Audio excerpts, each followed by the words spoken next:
Today, we are diving deep into a true story that is, well, it's pretty shocking. It's a story that starts with a terrible crime, but what it uncovered is a really uncomfortable but fascinating truth about human nature, a psychological discovery that, believe it or not, affects every single one of us. So I want you to picture this. It's 1964. We're in a quiet, pretty normal middle-class neighborhood in Queens, New York. It's late at night, and something is about to happen that will completely horrify the nation and, seriously, change the field of psychology forever. Her name was Kitty Genovese. She was a 28-year-old bar manager, and she was just walking from her car to her apartment, a walk she'd probably made 100 times. But on this night, a man attacked her with a knife. She screamed for help, and her screams absolutely echoed through the apartment complex. Now, as police started investigating her murder, they stumbled upon this absolutely bone-chilling fact. At least 38 of her neighbors, 38, had either seen parts of the attack or heard her screams from the safety of their apartments. 38 different people knew a woman was in serious trouble right outside their windows. And if that isn't horrifying enough, look at the timeline. This wasn't a quick event. The whole ordeal lasted for 35 agonizing minutes. The attacker actually left and came back to attack her again. And yet the first call to the police, it didn't come in until 3:55 a.m. The police arrived just 2 minutes later, but by then, it was too late. Kitty Genovese was gone. This led to this one single, haunting question that just gripped the entire country. How, with 38 witnesses, could something like this happen? Why did everyone just assume somebody else would do something? This wasn't just a question for law enforcement anymore. It became a burning question for psychologists, and they were determined to figure it out. And the tragedy of Kitty Genovese's story actually kicked off a huge wave of research. And it led to this theory that is so counterintuitive, it kind of turns our common sense completely upside down. It's called the bystander effect.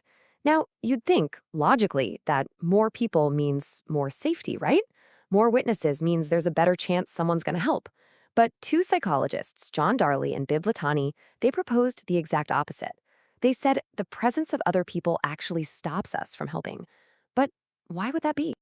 Well, it all comes down to the core reason for the bystander effect, something called diffusion of responsibility. When you're in a group, that personal pressure, that duty to do something, it gets spread out. It gets thin. You think, oh, someone else has probably already called for help, or that person over there looks like they know what they're doing. Each person feels just a little less responsible, and so, way too often, nobody does anything at all. Okay, so this was a really powerful theory, but a theory is just a theory until you can prove it. So Darley and Latané came up with these brilliant, frankly ingenious experiments to see if they could actually recreate this effect in a lab. Here's how they did it. It's so clever. They brought in students and told them they were going to have a discussion about college life with other students over an intercom system, to keep it anonymous. But here's the catch. The students were split into different groups. Some were told it was just them and one other person on the line. Others were told they were in a group of 3 or even 6. But in reality, every single student was alone. All the other voices were just recordings. And then the emergency happened. All of a sudden, one of the recorded voices, a voice they'd heard mention being prone to seizures earlier, started to have what sounded like a really, really severe medical emergency. It was designed to sound incredibly real and super distressing. So now the subject is sitting there, alone, with a choice. Do I get up and tell the experimenter what's happening? Or do I just sit here? The results? Well, you can see them right here in this chart.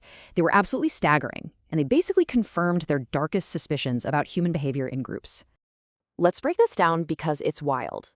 When a subject thought they were the only person listening in on the victim, 85% of them went to get help. That makes sense. But when they thought there was just one other person listening, that number dropped all the way to 62%. And what about when they thought there were 4 other bystanders? It plummeted to just 31%. The evidence was just undeniable. The more people there are, the less likely any single one of them is to help. The diffusion of responsibility was very, very real. So, okay, it seems pretty clear, right? The bystander effect is just a fundamental rule of how we operate, an unfortunate truth about our nature. But what if it isn't universal? What if culture plays a way bigger role than anyone thought? So, a study in 2018 decided to test this exact question, but they did it in a completely different cultural setting. They looked at what they call pro-social or helping behavior among students in Indonesia. And what they found was a total game changer.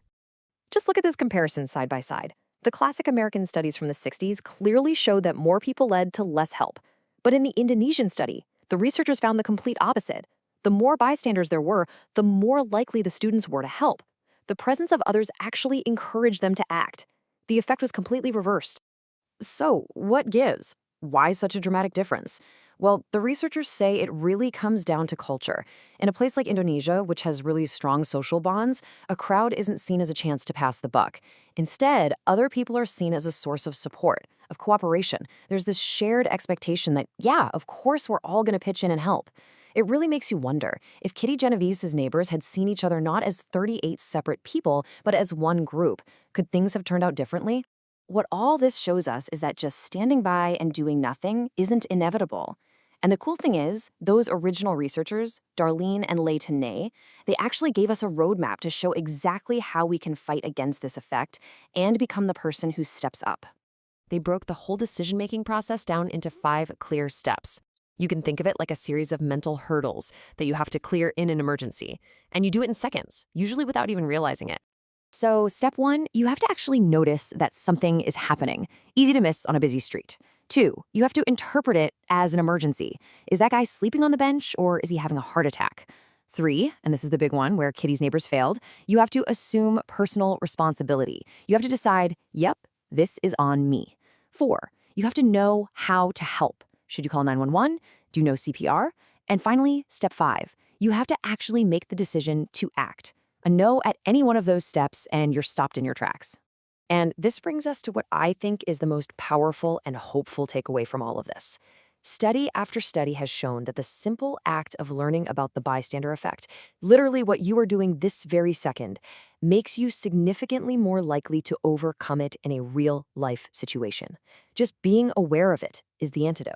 So, if you ever find yourself in a situation, in a crowd, and you're wondering if you should do something, just remember Kitty Genovese and follow this one simple, incredibly powerful rule from all the research. Never, ever assume someone else is going to do it. Always act as if you are the only person there.